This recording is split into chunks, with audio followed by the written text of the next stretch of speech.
Well, after... Start the swallowing? Oh, I didn't start... I'm going to have to run without it. You want me to get it? No, I'll do all right. Make sure that the capture is capturing. Yes, it is. We're okay. Well, we have one more talk after tonight, one more astrology and one more philosophy. Now, when we left off in the talk previous to this, the spirit was just about to cross the great divide between spirit and matter. It was going to go through what we're calling the center of being to come to rebirth here. Now, the journey of coming back to birth is long. It's long in time, but not necessarily in space. There is an old spiritual saw that says something to the effect, the spiritual worlds are closer than hands and feet. So in crossing the divide between spirit and matter, some things are very different and some things are not so different. And of the things that are not so different is subtlety. Here in the chemicals, things are coarse, gross, and even what we consider to be solid atoms are filled with space. It's a very coarse composition. As one goes inward and upward, so to speak, things become increasingly subtle. An emotion is more subtle than an energetic motion. And a thought is more subtle than an emotion. The subtlety, if one tries to be self-conscious of it, is almost beyond discernment. And it certainly is difficult for us to control.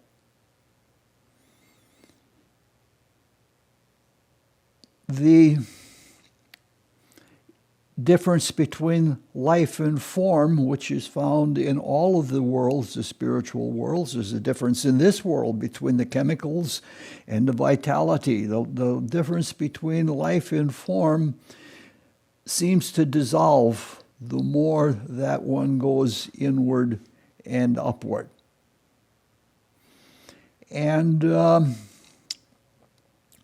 it's not surprising that mystics who try to advance in their consciousness spend a lot of time, enormous amounts of time, turning inwards in contemplation.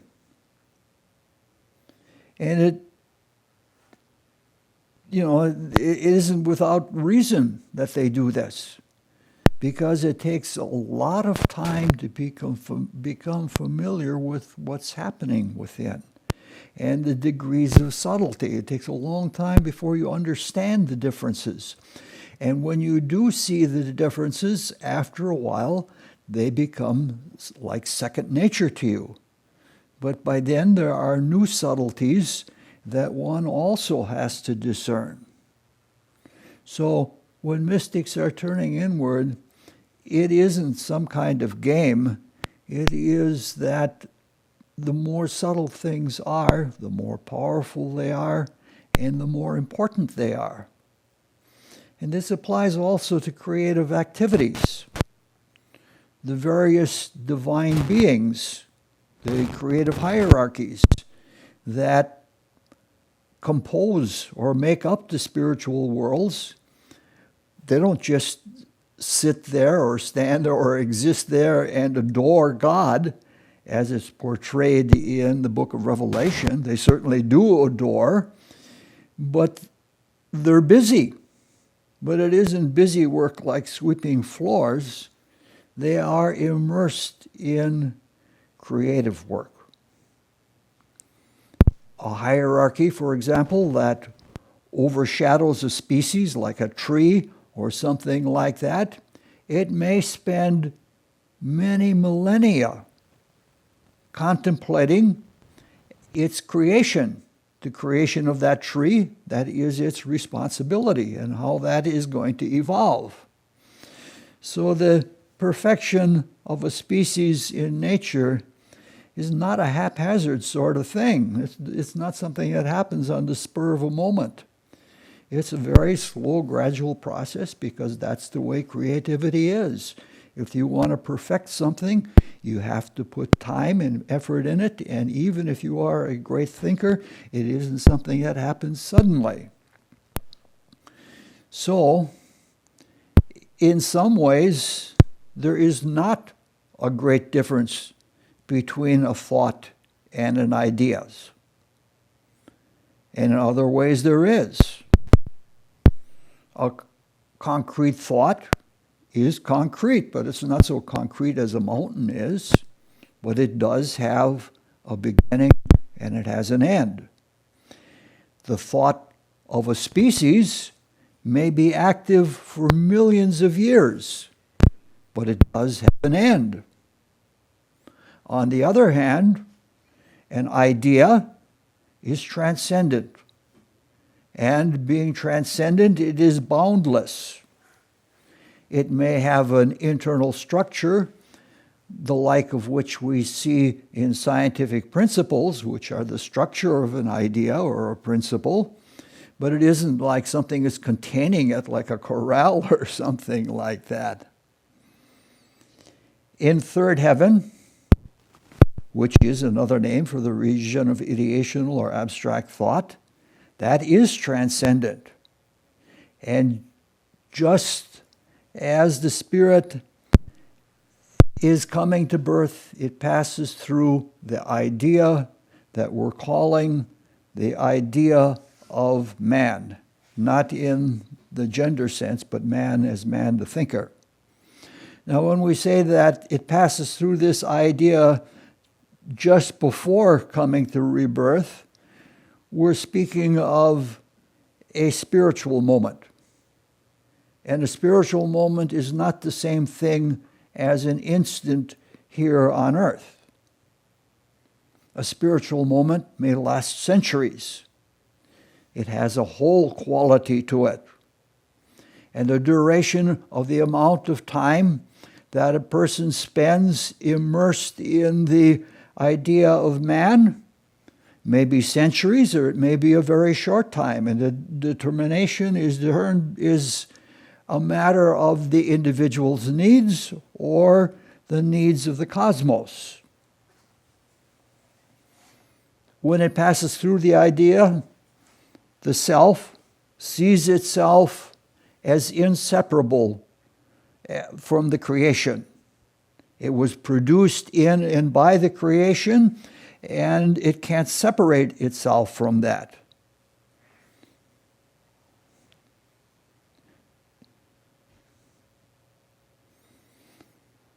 The idea that is the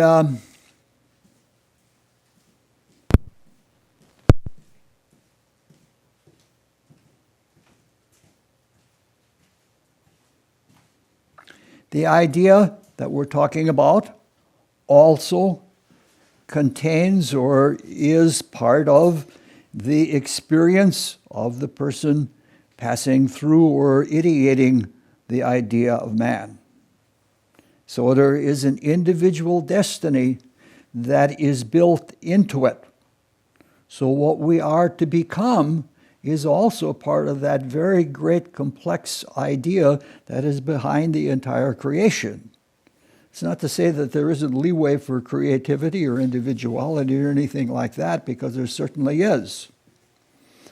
So it's not surprising that an individual may have a personal destiny, and at the same time that person may have a collective destiny as a figure in history, and at the same time that person may be a figure that represents a turning point in the whole evolution of consciousness in humanity.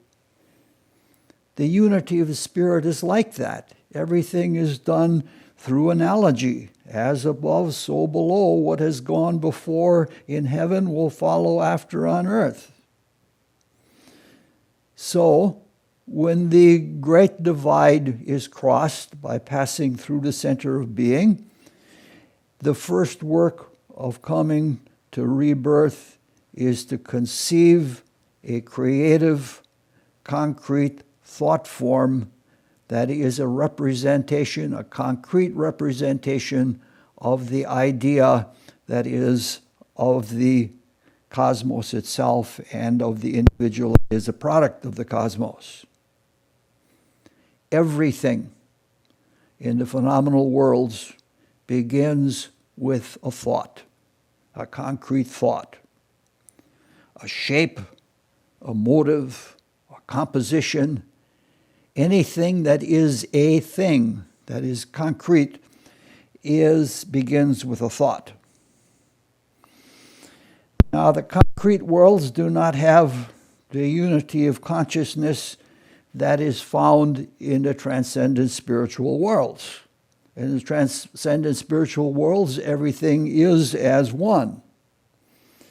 And one of the consequences of the fact that there isn't this same unity is that it is possible that there can be confusion and misunderstanding. And we, as human beings, errant human beings at that, are often confused about things. We see things with one perspective only, our own, and we don't see with the perspective of another. And on top of that, there are people who even sow confusion. They plant it. So what we're going to talk about now is not one of those cases. Now, the word in mysticism for the creative, concrete thought is an archetype. So now you see the confusion right away. The archetype that is used by mystics is not the archetype that is used by Carl Jung and the analytic psychologists. The archetype of analytic psychology is an idea, and it is not a concrete thought form that builds things. Jung even says so. I've read about 10 or 12 volumes of his life work, and he says the archetypes are more like Platonic ideas. The archetype as seen by mystics before Jung wrote and since Jung has written is not an indefinite general idea. Both usages of the word archetype connote something of creativity, but not like the direct creativity that mystics see it as. Jung would consider that magic, and Jung stayed away from magic as much as he possibly could. In fact, if you look at analytic psychology, it's not really long on the cosmic creation at all. That's not its purpose, and that's not what it was developed for. However, some people do take Jungian psychology like a religion. I lost a friend because of saying some of these very things I'm saying right now, and that was like I was saying something bad against his religion.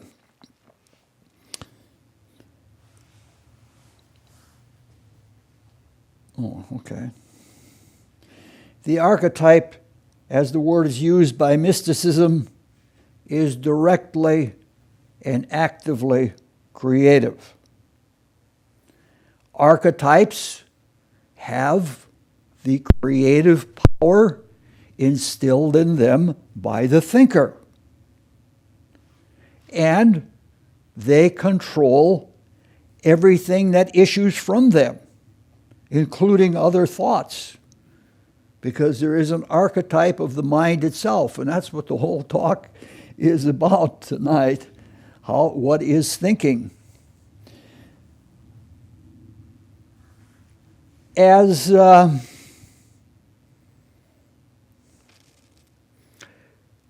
much as can be controlled as possible is controlled by the archetype of life. But we can't control everything because matter is congealed out of chaos, out of the potential of the absolute, and it's an unknown. There's always something new. There can't be something new for us and not something for God also.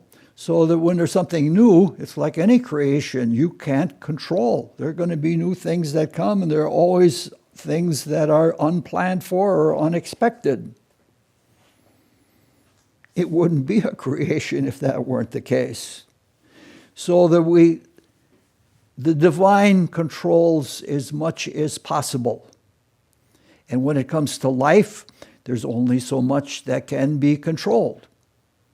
It is, as Hamlet said it quite exactly, there is a divinity that shapes our lives, rough hew them though we may. So the differential between the intention and the final actual varies from individual to individual. Some people can control more, and some people can take on more unexpecteds than they ever thought of. All right, now we have to treat something that is very difficult to comprehend. And this attempt at trying to state it is not at all perfect. My attitude about that is, you have to start with it sometime or there'll be no foundation on which to build. So please be careful. This is not something that I'm saying as some kind of absolute truth or anything like that. And while you're at it, please be merciful because some of the ideas here are a little bit loose. So we have the spirit, the self, the thinker. And it enters into the concrete mind, which is one of its concrete vehicles of consciousness. And that happens at this point in the life cycle. Now, what this really means in ways that we can experience in our inner consciousness is what we're going to try to understand. Now, we remember that the self is a spiritual entity. It is a focus of the universal spirit, which is the whole business. And it's differentiated within universal spirit, within the one. Now, it's important to always keep this in mind, because if we don't do that, we'll fall into the common misconception that we are personalities composed of the stuff that is an expression of the spirit and not the spirit itself. Most people think that this chemical accumulation, which is a wonderful thing, is all there is to us. Unfortunately, much of modern science thinks that's true. Just yesterday, I listened to an interview of a Harvard historian of science whose specialty is drugs, like antidepressants and things like that. And I was just shocked. The whole basis of it all was that we're just chemical things, and what we're trying to do is treat psychological and what are really spiritual conditions just by changing chemicals. That's not to say that chemicals can't make an environment that it is easier for the spirit to function in if it has made mistakes in building the body, but it really is. We're not just a test tube. We're not just a laboratory vessel. We are spiritual beings. We are creative truth knowers. We are gods in the making. We are creative thinkers, and we are creative thinkers that our thoughts have living value. Now, what makes this so difficult is the fact that our spiritual being, our self, our individuality, and its personality are so very intimately related to each other. In fact, it is that the personality is a reflection of the spiritual individuality. The personality and individuality share both an inverse reflective symmetry and a parallelism between them. We can't go into that because that's too much for now. Both have come into existence almost coetaneously. Both our personalities and our spiritual individualities, our self, our very being in our inmost way, are the products of divine spiritual creative hierarchies. Until relatively recently, in the evolutionary scale of time, our evolutionary success was not based on what we did as individuals. It was based more on our responsiveness to the divine beings that were putting things into us to bring things out of us. Responsiveness and adaptability was the purpose of evolution. The development of the personality was slightly ahead of the development of the individuality. And that's because experience always precedes awareness. That's a wonderful thing to keep in your mind all the time. Experience precedes awareness. First, we experienced matter and form. It wasn't like this matter and form. And the hierarchies worked on us in a manner that is analogous to the way that we work on the minerals.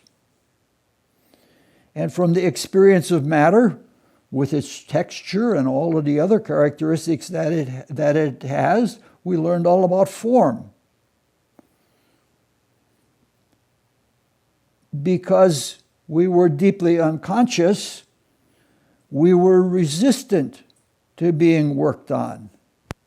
And that was good. If you try to make a sculpture out of water, liquid water, you're going to have a hard time doing it. But if there's the resistance like there is of solid matter, you can do that. And in an analogous way, our resistance was good. Because out of that experience of matter and the resistance of matter, we developed a very dim awareness of the will of the Spirit. Similarly, from the experience of vital life in a plant-like state, we learned the nature of the life spirit, or we differentiated the life spirit. So the spirit always comes after the experience in the physical world, in the concrete worlds. Finally, experiencing emotion and somatic separation like animals have. They can get up and walk around the way plants can't do. That helped us to develop the whole idea of what is called the human spirit, which is another name for the individuality or for the self. So dim awareness of these 3 points of spirit awakened a spiritual entity, and they were awakened by reflected in a personality to which the spirit was not yet connected. Now that spiritual entity, we call it by many different names. We call it a self or a spiritual ego or an individuality or a threefold spirit, and some call it a soul. Now, until recently in evolutionary time, we had this threefold body of form, of vitality, and of emotion, and we had a threefold spirit: the will of divine spirit, the life and imagination of life spirit, and the uniqueness and separation of human spirit. Consciousness was still not awake. These two paralleled each other, and they interacted with each other indirectly. And consciousness was induced into us or reflected. Now, the intent of this was to bring us to become free, creative, divine beings, which is our destiny. Now, in order to reach that objective, we developed a concrete mind.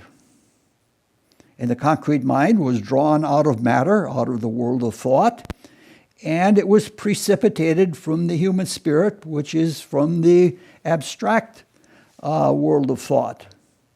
And so the concrete mind is meant to be the link or the interface between the individuality and the personality. It is a focus, and it is a focus through that point that we're calling the center of being. In all of this, you're not going to hear these words from other people because nobody thinks about these things, and there are no words for them that I know of in anything that I've ever read. So through this link of mind, the spirit could look into the external worlds and see the without. It could see the without of the worlds and the bodies of its own, that through which its own spiritual being came into being by reflection. So, in this, we could be wakingly aware of ourselves as spiritual beings relative to our vehicles of consciousness.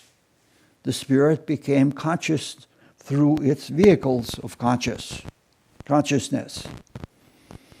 So in doing so, once the spirit could focus into the personality, the physical part of it, not that I want to say physical, just say personality, it's enough, and it could participate in the creation. It is to be more than just merely looking into the concrete worlds, and more than to be just looking into external manifestations. The individuality is meant to enter into the vehicles of consciousness and function in them, because when you are intimately within that which you are trying to create through, you're really close. Before it's sort of like having a marionette or like making magnetic passes and making things happen that way. But when you enter into your vehicles of consciousness and refine them to the purposes of the spirit, it is infinitely much better than it was when we were creatures and before we became creative human beings. So we become more conscious this way. We become more creatively adept. And when we enter into our bodies, we spiritualize the matter that is in them. Because it's the whole process.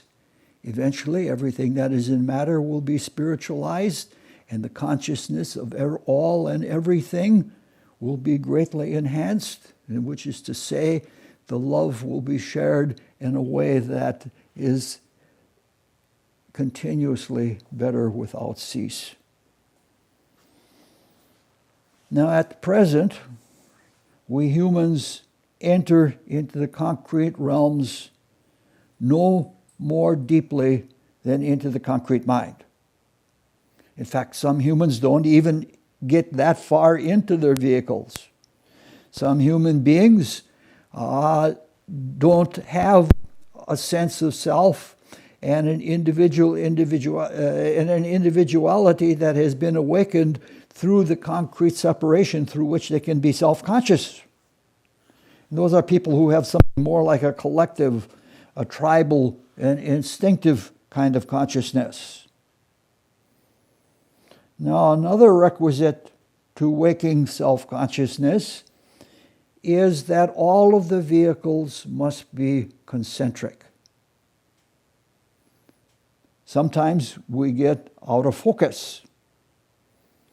If you've ever worked with a series of lenses to make something like a telescope, you have to get all the lenses at just the right distance to each other and centered, and then you can see clearly and everything is magnified as you want it to be.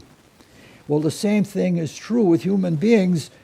We are, like in a lot of human beings, the etheric has not completely drawn into the physical.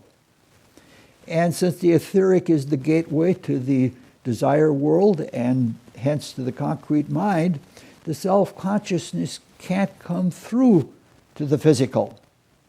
So it's a matter of being in focus. It happens even in a small scale. It happens to us in everyday life.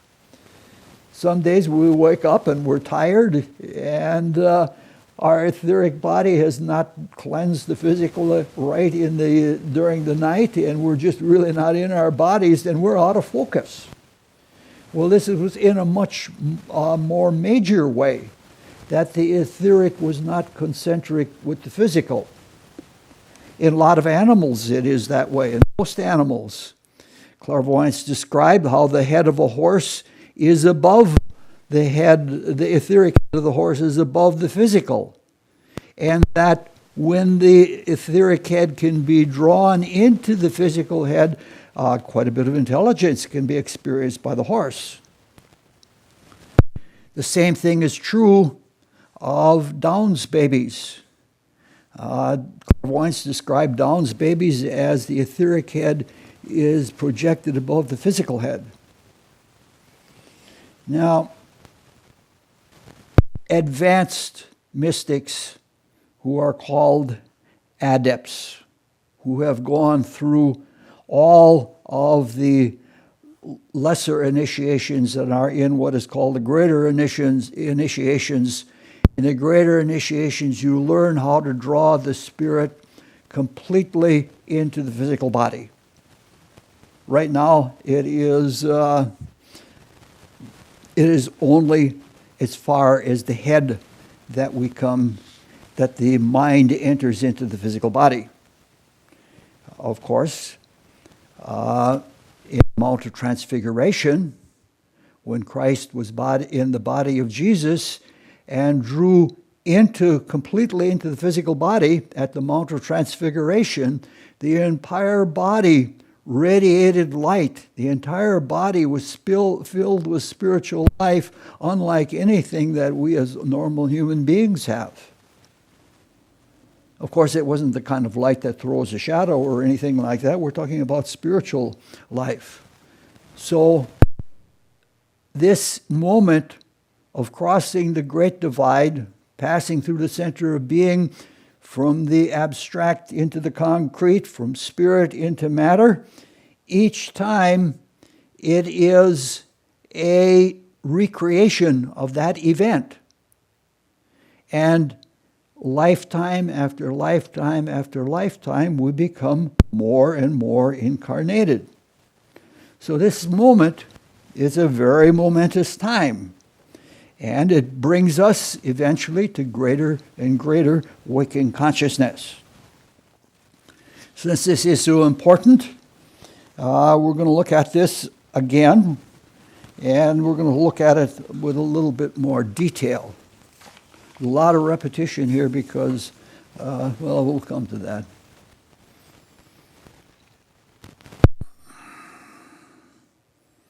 The reason for the greater detail is because we want to understand something that's important as clearly as possible.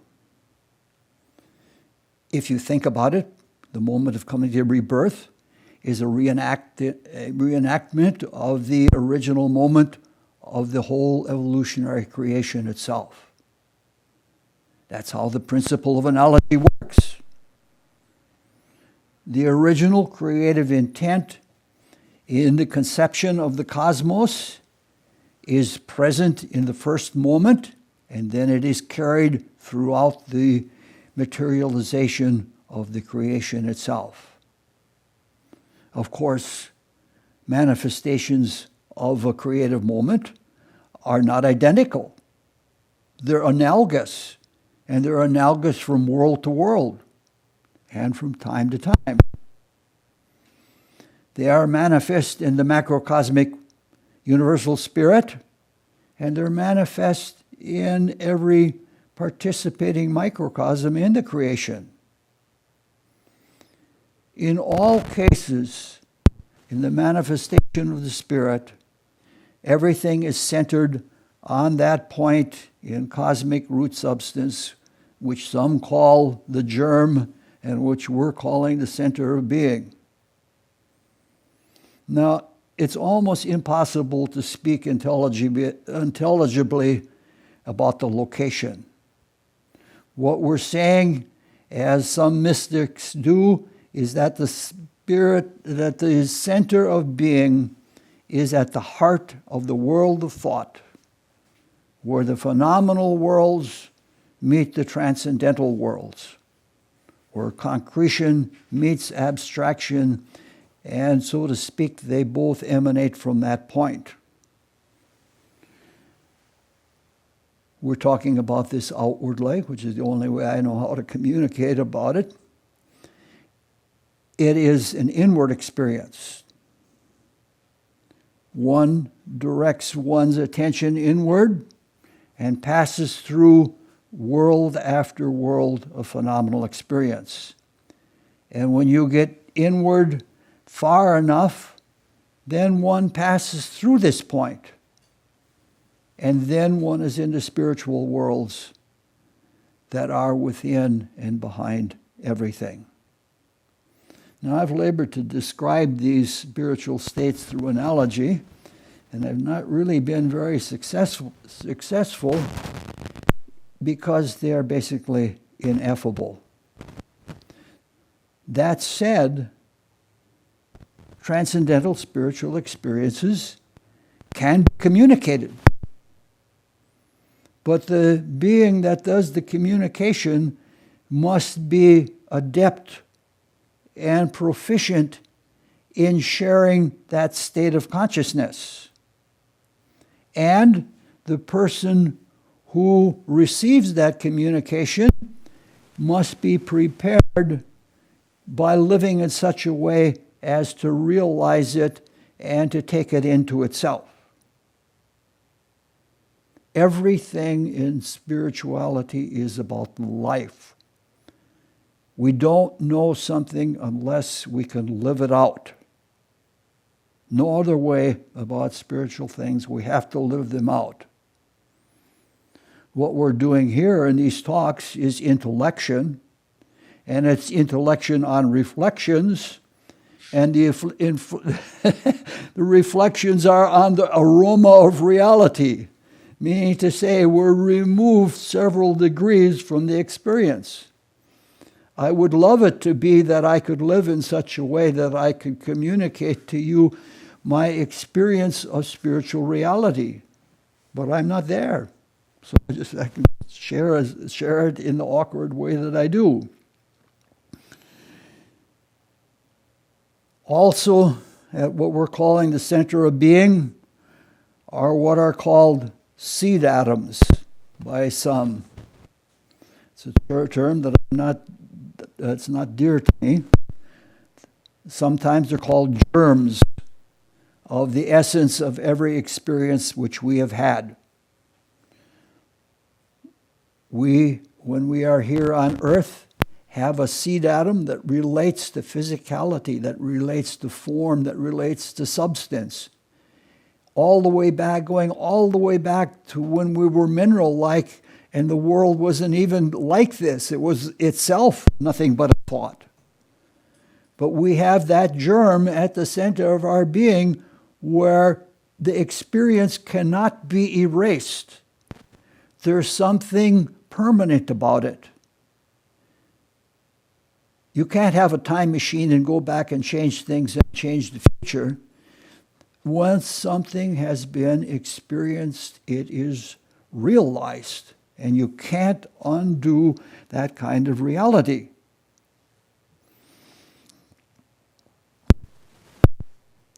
And it's like this for each of the other worlds that we live in. We have vitality, and so in the ethers we have a center of everything that we have experienced since having been plant-like, which was a long time ago, and the solar system didn't even exist as a solar system as we know it now. And similarly, we have the same sort of thing with relation to emotion, desire, and things like that. We have a focus. When we're in the body, in the physical body, we are again separated as much as possible, and the seed atoms, so to speak, are located in different places in the body as we understand the dimensionality of the three-dimensional physical world. The seed atom of the physical body is in the heart. The seed atom of the etheric body is in the solar plexus. The seed atom of the desire body is in the direction of the liver, and the seed atom of the mind is somewhere near the frontal sinus. But as we've been talking about the post-mortem experience for about 2.5 years now, oh, this is absurd. As the experience is taken out of, after death, we take everything that we experience during the active creative life is recorded in these seed atoms, and everything else falls away, and they eventually, everything becomes concentric at the center of being. Everything is congruent at that time. And it's probably that they are identical. The only difference, and this is going to sound strange, the only difference is an angle. The viewpoint that you look at them with makes the difference of the different dimensions in our relationship to them through the worlds in which those dimensions are manifest. And all of these concentric points are probably of mind stuff, or proto-thought stuff, or mind stuff, because that's all there is in the world of thought. You can't make up something that isn't there. So this is one of the cornerstones of mysticism in our evolutionary creation. Everything that is manifest begins and ends in the world of thought. In fact, at the end of the entire evolutionary creation, as we see it from the human point of view, the last mystery is when the whole cosmos has concentrated on that central point, the center of being for it. And that is called the mystery of the mind. And from the human point of view, the last initiation of the great initiations is into the mystery of the mind. And that is that when one has realized the mystery of the mind, one can create thoughts, can create minds that think. In short, we will be gods. And in the same way that gods have helped us to develop all the vehicles of consciousness that we have that reflect into the spirit, they did the same for us. They became gods by bringing us to the point where we could think, and through that thinking become self-conscious. Descartes would eat his heart out. All right. So, when we're talking about this, when we're talking about the ability to create minds that can create minds, we're speaking of intelligence. We're speaking of real intelligence. The stuff that's in the minerals of these things is what we have to bring to make them living plants, and then eventually animals, and then capable of thinking for themselves. That is really a divine state, and that is real intelligence. That's not artificial intelligence, that's real intelligence. Now, there's been some repetition in what we've been saying in these recent talks, and there are reasons for it. And the reason for repetition one of the reasons is that it strengthens our grip of consciousness on something. There's something we may grasp and then it slips away from us. But when we repeat it a few times, it is something that, what we're trying to get here is pretty will-o'-the-wisp stuff. It's delicate, it's elusive, it'll blow away very quickly. So the repetition helps us. Another reason for the repetition is each time we look at it with a totally different perspective. And that perspective helps us to understand the multifaceted nature of truth. It isn't just one simple truth that you know it and that's the end of it. The reality that we're talking about, that we're trying to investigate in mysticism, is something that is a well of inexhaustible depth. There's no end to wisdom. Okay, in the meeting previous to this meeting, we spoke about the push-pull action of coming to rebirth. The push, we said, is from the spirit, and the spirit in third heaven is filled with the glory of spiritual enthusiasm. And when it is coming to birth, that is expressed as the will to live and the will to create. The pull that brings us to rebirth is partially from commitment. We need to finish what we started. And this world for us is unfinished business, which is a very strong pull on the spirit. And it's a natural one. We seek completeness. Our spiritual being seeks completeness as much as is possible in material being. The pull, another part of the pull that attracts us to rebirth, is an accumulation of past deeds. It's sort of like having somebody we love and then going off, and then we're drawn, I want to go back and see that person again. We're drawn back to things from the past, even if it's only the spiritual essence of past experiences. And again, part of the pull is the mystery. There really is an unknown. There is something that, will never answer all of the possible answers of the material world.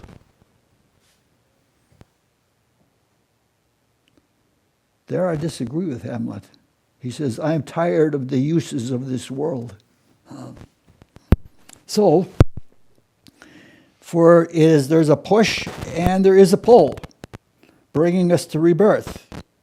And the spirit finds itself at the center of being and passing through it.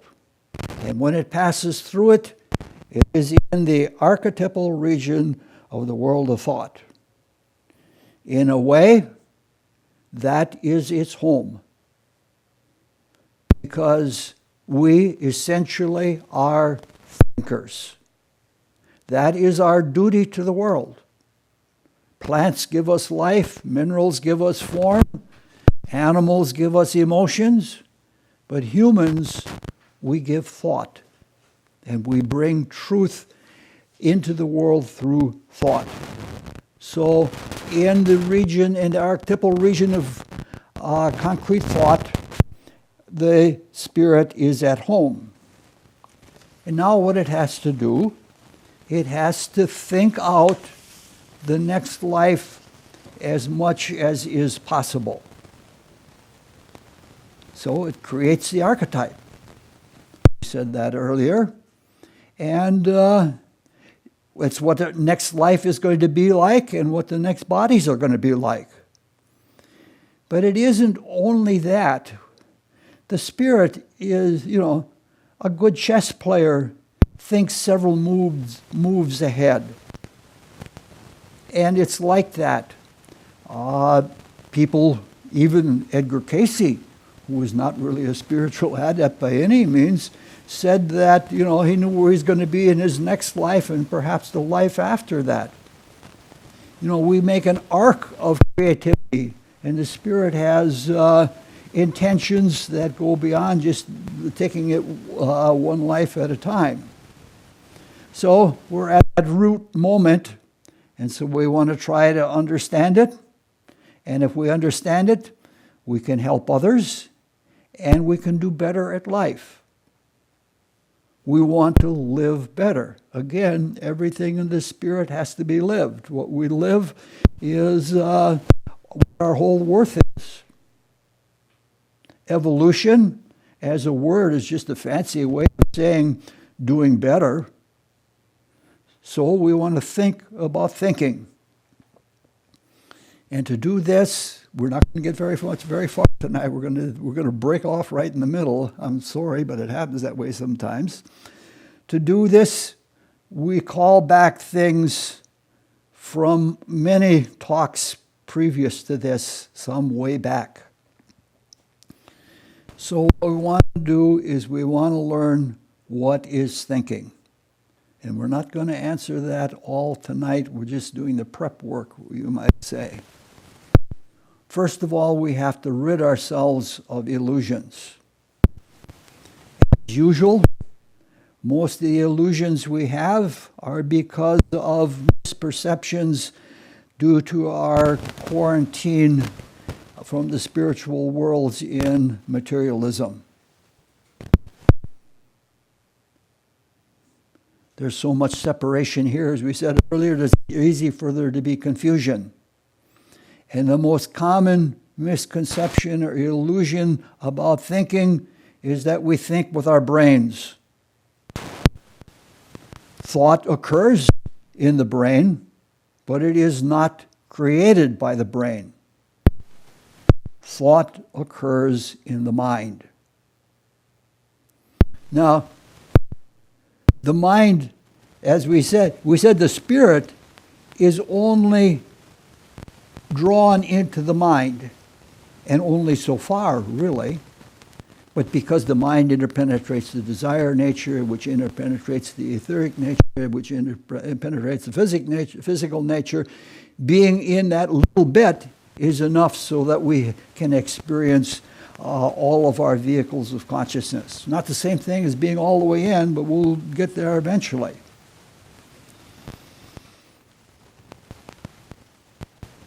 Some people talk about the shape of the mind.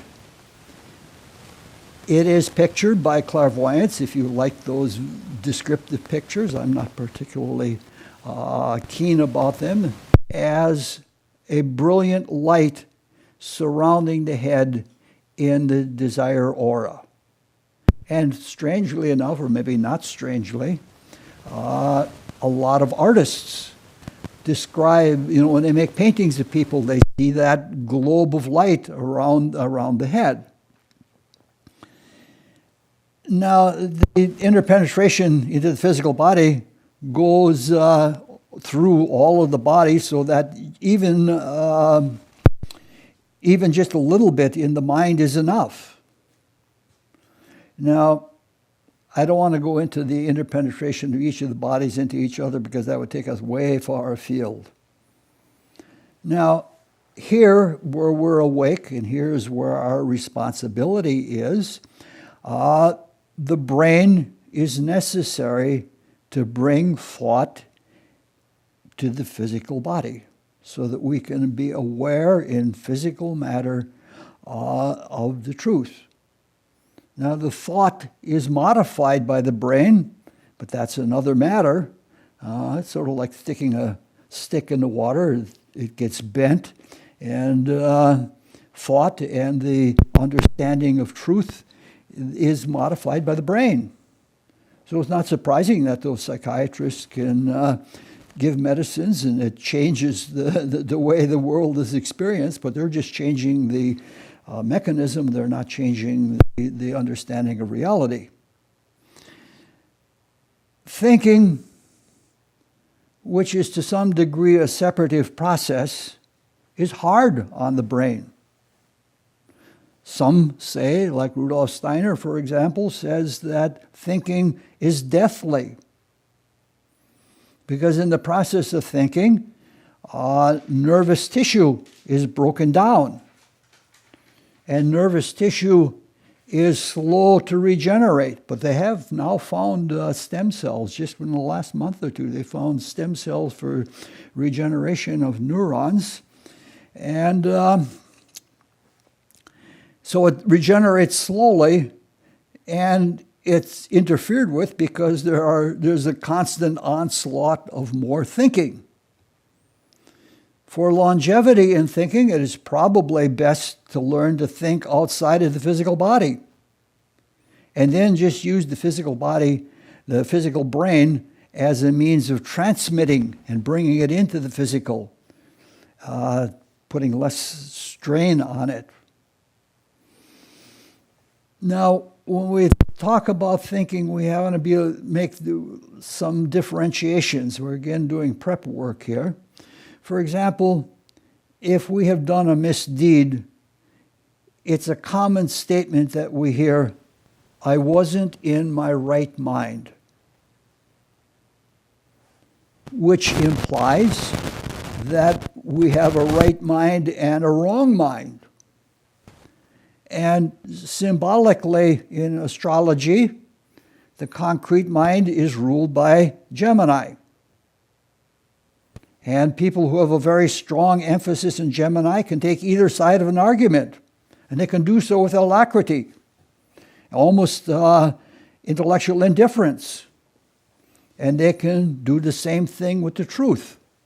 There is a well-known world figure now that in his 2 years in office has told more than 10,000 lies.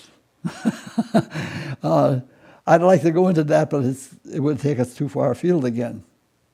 So this description of Gemini as a symbol of the concrete mind is pretty accurate. The concrete mind is like Kundry in Wagner's Parsifal. She loves to sleep, and whoever awakens her, she must serve.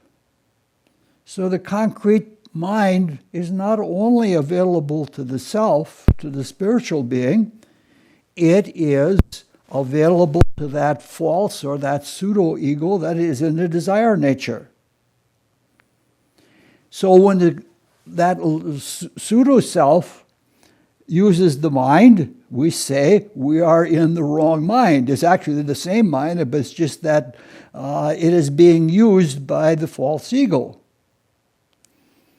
Now, at the point at which we are at in the life cycle, where the spirit has just drawn into the concrete mind and is creating the archetype for its next life and its vehicles in the next life, there is no lower nature. It isn't there. It hasn't been created yet. But we have the effects of all the pastimes that we let the lower nature use the mind, and they affect the development of the mind in the future. For example, people who lie a lot often are reborn with bodies with all kinds of illnesses. Valetudinarians, I think they call them, that they have one illness. Is that the right word? Okay. A hypochondriac is somebody that's just in the head, and a valetudinarian is somebody I think who is always ill. So the effects of misthinking affect the whole usage of the mind. So those are things that are in play. There are people who allow the lower nature, which is our own creation, to become so strong that it rules the mind, and eventually the self can't control it. But that's another subject I don't want to go into because it would be too long. We're already at an hour, and we've got another 20 minutes to go at least. Now, the important thing in this is to keep in mind that the self, which is part of the higher mind, is now within the concrete mind at this point in the life cycle. And it's important or appropriate to refresh ourselves about the self, but in a different way. The self is a divine being, just as God is a divine being. But both the self and God are ideas. Spirit is spirit. The universal spirit is universal spirit, but when it's organized into being a self, it is an idea. So our idea of self is an idea, and our God is an idea. But both are a special kind of ideas. Being foci of the one, or of the universal spirit, both God and self have divine attributes or qualities. And among these qualities is generosity, giving, the same kind of giving that is the impulse that drives us back to rebirth. We want to give to the creation. And generosity is manifest as creativity. All transcendent beings are creative. That is their nature. That's their basic being. And this brings out a fascinating curiosity about these ideas. They are ideas capable of conceiving other ideas. That is, they can multiply part of their nature. That's very unusual. To quote the Bible, the ways of God are strange to the ways of men. Now, of course, the conceptual capacity of God, the macrocosm, far exceeds that of our puny human ability to create ideas. Now, this brings us to a very curious condition of this stage in the life cycle. The self, the threefold spirit, which is an ideating idea, is in the concrete mind, where the nature of things is different. Now, we remember that the self has part of its being as a divine plan, a divine idea that is built into it because that is how it came into being. And at this point in the cycle, it's filled with the glory. And that is what it wants to give. However, now when it's in the concrete, it can't do that.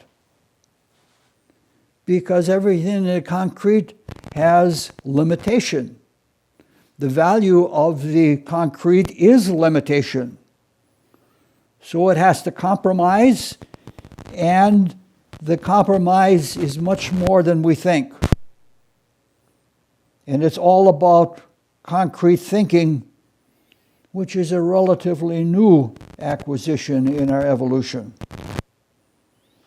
Now, what follows for the last few minutes is going to be extremely simplified, perhaps dangerously simplified, because a thorough, comprehensive rendition would take years to go through. Not that it hasn't taken years to go through already. The self, as well as being an ideator, knows the truth. When the self sees the truth, it recognizes the truth of things. In the New Testament, it is called the Spirit of Truth. It is not the truth itself. That is life spirit. As when Christ says, I am the truth, he's speaking from the world of life spirit. So, we have the truth knower, which is also an ideator, and it's moving into the fringes of concretion. And those fringes, from what we've seen earlier tonight, are not too foreign. It's a different kind of world, but it's not too foreign. So part of its work is to know and create in the potential unknown in the states of matter which we exist in. Its bodies, which are to be the vehicles of consciousness, already have a very long evolutionary history behind them. So it's not dealing with a pure unknown. Its vehicles of consciousness have a wonderful interface with the macrocosmic concrete worlds. It's more like bringing to consciousness something that has been enlarged, done before we reached full waking consciousness. If you like, it's a cosmic déjà vu. Some would call it a déjà raconte, but that has connotations of false memory. So it is more than just knowing. It is also creating, and it is also recreating. Now, one learns to experience truth or reality in the mind. One learns to think by experiencing truth or the reality of thought stuff in the mind. And it intuitively, it self-evidently knows it, which is the way intuition always works. It works self-evidently. That's how we learn to think. We learn to think by experiencing reality in the mind. Now, the concrete mind is a vehicle of consciousness just like every other vehicle of consciousness. The dense physical body, the etheric vital body, they are vehicles of consciousness. And all of our bodies are individual specializations within and from or of the macrocosmic world. Our dense physical bodies made of the same stuff as the chemicals of the rest of the world. It's just that we have learned to specialize it, to appropriate it to us for our use for expressing creative consciousness and experiencing the truth of reality outside of ourselves. Our physical bodies have an amazing degree of sophistication, and they have a very long period of creation behind them. However, they didn't start off that way. To begin with, they were probably as simple as creating a prehistoric stone axe, where you took one stone and hit another one until you got the shape you wanted. Now, following this simple line of thinking and expanding it, the self develops a mind by experiencing truth. As we said earlier, some humans don't know how to think yet. Now, the important thing is to remember that the mind gets formed by experiencing truth. Every experience of thought, whether it is a receptive thought, realizing that something outside of us is true, or it is a creative thought, is stored in essence in that seed atom, that germ of the mind, which is at this point synonymous with the center of being. In short, our mind is what we think and what we have thought. So the self is in the mind and is trying to think out a manifestation of a divine plan which it knows in idea. At the same time, it's limited by the mind, by what people have experienced. The sad thing in our society is there are a lot of people that have nothing but terrible experiences. I'm thinking of, designer causes like ghetto kids. They don't get exposed to thinking other things, and as a consequence, they can't really have the great experience of thought. So, our ability to come to birth and to have our life resemble the divine plan is limited by our past. But at the same time, our past is our experience. Our whole spiritual being was a result of experience that awakened and connected various spiritual faculties to become the threefold spirit. So that at the same time that there is a limitation, there is the boon of experience as far as we go forward. So in this we can see that there is a struggle that permeates all creativity.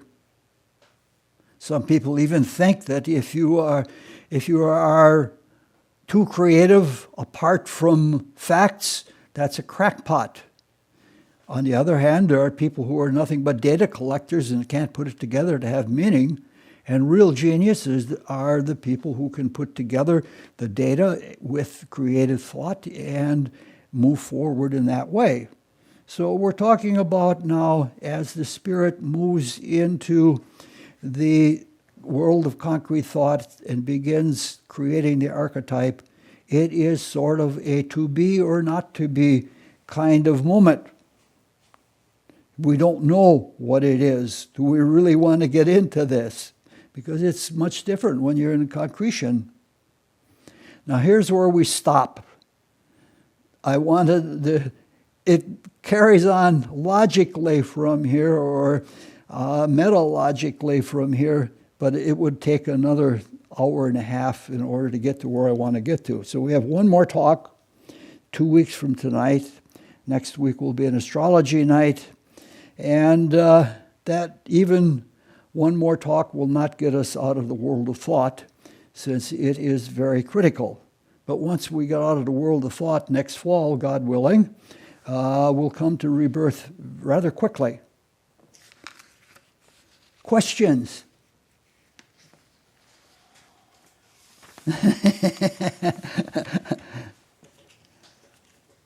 You can always send the questions to 99FOTS@gmail.com.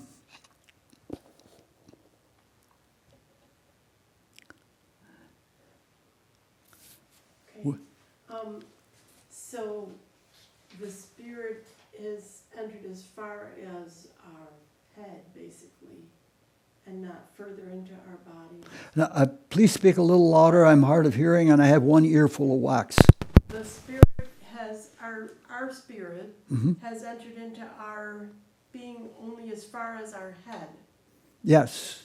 So when people think that every cell is permeated with spirit, it's not. That's correct. But it is permeated with our higher vehicles, which are interpenetrated. Once the spirit is in the mind interpenetrates the desires. Because if we couldn't control our thoughts are more subtle and much more powerful than our desires, and the spirit working through the mind interpenetrates the desires and can control them. It's sort of like Plato with the two horses, like you can ride the one horse and be in control. And the desire nature gives its impetus to the vital nature so that we have the energy or the capability of movement, and so that the spirit is working not indirectly, but not completely directly in its vehicles, but it does get through all the way to the physical body. Directly. Well, not semi-indirectly.